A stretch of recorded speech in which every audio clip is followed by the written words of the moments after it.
ఇప్పటిదానికి ఇన్కుట్ వచ్చినాం చట్టం ఉన్నోని చుట్టం అని చెప్పని ఇన్కుట్ వచ్చినాం. కానీ చట్టం ఉన్నోని చుట్టం కాదు, మార్వాడోని చుట్టం. భారతదేశ చట్టాలు మార్వాడోని చుట్టాలి, అంతే కదా. భారతదేశ రాజకీయ వ్యవస్థ, తెలంగాణ రాజకీయ వ్యవస్థ, తెలంగాణ రాజకీయ నాయకులందరూ కూడా మార్వాడోని మోసేతి కింద నీళ్ళు తాగకుండా వాళ్ళు చేసే పాప పనులందరికీ వీళ్ళు సాధారిస్తున్నారు కదా.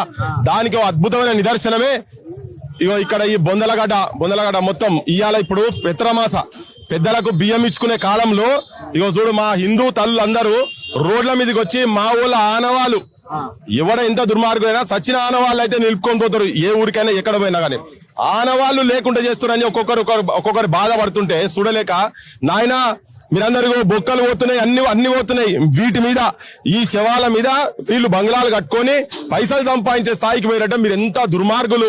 మీరు గోబ్యాక్ కాదు, మిమ్మల్ని సజీవ దహనం చేయాలి.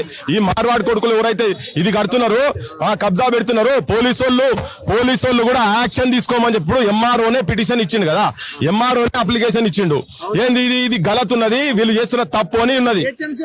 జిహెచ్ఎంసీ వాళ్ళు బోర్డు పెడితే సర్వే నెంబర్లు కింద మీద చేసి అంటే కోర్టులను కూడా అబద్ధాల పాలు చేసి కోర్టులో కూడా తప్పుడు పేపర్లు పెట్టి డాక్యుమెంట్లు క్రియేట్ చేసుకొని వచ్చి బహిరంగంగా ఇప్పుడు ఎక్కడో అటవీ ప్రాంతంలోనూ రాచరిక వ్యవస్థలో లేం కదా. ఇప్పుడు టెక్నాలజీ పెరిగింది. నువ్వు 10 ఏళ్ల కింద ఏముండే, 20 ఏళ్ల కింద ఏముండే, 30 ఏళ్ల కింద ఏముండే మొత్తం ఇమేజెస్ ఉన్నాయి కదా. ఆ పైకెళ్ళు శాటిలైట్ గిటిలైట్ అంటావు కదా. భారతదేశం ప్రపంచంలో వెలుగుతుందని చెప్తున్నాం కదా. వచ్చి తీసే ఈ ఇమేజెస్ ఏమున్నాయనే తెలుస్తుంది కదా. ఇవన్నీ మొత్తం కట్టి ఆఖరికి బొందలగడ్డలో ఉల్తలేరు వీళ్ళు, గుడులో ఉల్తలేరు వీళ్ళు, బడులో ఉల్తలేరు, దేవుళ్ళు ఉల్తలేరు. ఇటువంటి వాళ్ళు దోపిడీ చేసి ఇప్పుడు నిన్న మైబాద్ లో ఒకటి మొత్తం ఇల్లీగల్ దందాలు చేసుకుంటా మొత్తం సబ్ స్టాండర్డ్ ఉన్నటువంటి దొంగమాల అమ్ముతుంటే సీజ్ చేశారు కదా.